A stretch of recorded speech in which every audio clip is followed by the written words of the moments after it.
ڕازیبوونی پێغەمبەری خوددا صلى الله عليه وسلم لپروردگاری خۆی. سڵاوت لێبێ سەروەرم ئەی پێغەمبەری خوددا صلى الله عليه وسلم.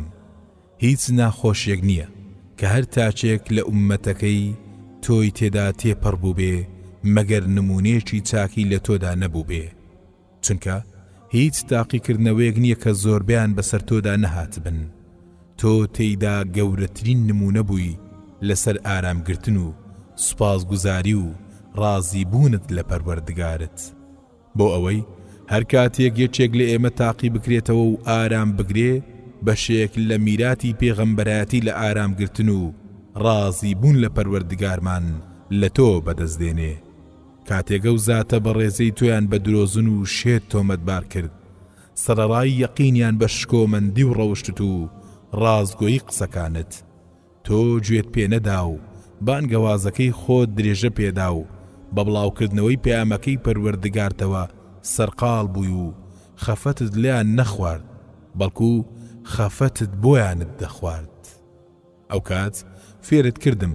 کە ئەگەر خاوەن پەیامێک بم پڕ ئەدەمە شەڕی دەمەقاڵێ کە چێ وای گوت و چێ وا دەڵێ، بەڵکو گرنگی بە جێبەجێکردنی پەیامەکەم بدەم بەبێ ئاوردانەوە بۆ چەوساندنەوەیەکی تایبەتی یاخود هەردەم پارێزگاریکردن لە خودی خۆت. و لە گەشتی بانگەوازەکەتدا بۆ بەجێگەیاندنی پەیامەکەی پەروەردگارت خۆشەویستترین کەسەکانت لەدەستدا، هەر لە یەکەم کەسەوە گەورەمان مامت حەمزە تا دەگەینە هاوڵانی ژیانت، خەمت بۆیان دەخوارد چونکە تۆش مرۆڤی، بەڵام لە ژیانتدا تێک نەشکاوی و بێزاریش نەبووی لە هەوڵدان، هەردەم لە بەرزترین پلەکانی خۆ بەدەستەوەداندا بووی تا ئەو کاتەی پەروەردگارت سەرکەوتنێکی ئاشکرای پێبەخشی. ئەی موحەممەدی سەروەرمان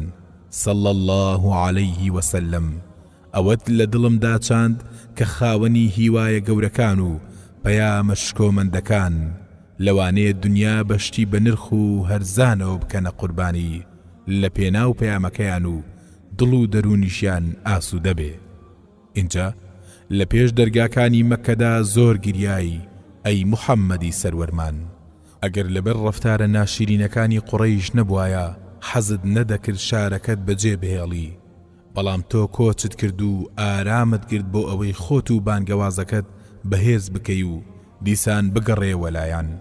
بۆیە بەهۆیەوە خەڵکانێکی زۆرت لە ئێمە فێری ئارامگرتن لەسەر ناخۆشیەکانی غەریبی کرد،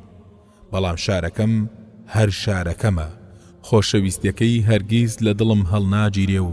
خێر و چاکەم هەردەم بۆی دەگەڕێتەوە. ئەی موحەممەدی سەروەرمان صلى الله عليه وسلم، چێ لە ئێمە وەک تۆ ئارام دەگرێ لە دنیادا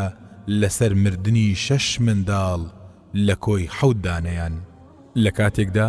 تۆ ئەمەت بەسەر هات بەدەستی خۆت ئەوانت ناشت، دڵت غەمگین بوو، چاوەکانیشت فرمێسکیان لێهات، بەڵام تۆ لە پەروەردگارت ڕازی بووی چونکە دەتزانی کە ئەو لە هەموو خەڵک زیاتر دڵسۆزە بۆیان. جا بۆ هەمومان نمونە بووی لە هێمنی و ئارامگرتن لە کاتی لە دەستدانی هەر کەسێک. لە گەشتی بانگەوازەکەتدا دژمنەکانت ئازاری جەستەیان دای، لە تائیف دەست و پێ پیرۆزەکانت لە ئوحدیش خوێن بەبێ ڕاوەستان لە دەم و چاوە ڕووناکەکەت دەهاتە خوارەوە. سەرڕای هەموو ئەمانە تۆ تۆڵەی خۆتت نەکردەوە. لێرەدا پەیامەکەت بۆ من زۆر ڕوون و ئاشکرا بوو، تێگەیشتم لەوەی کە هەر چەند دەوروبەرم بە ڕوومدا بگۆڕێن و بەبێ بنەما مامەڵەم لەگەڵ بکەن، ئەوە پێویستە لەسەر ئەم تاقیکردنەوانەدا ئارام بگرم،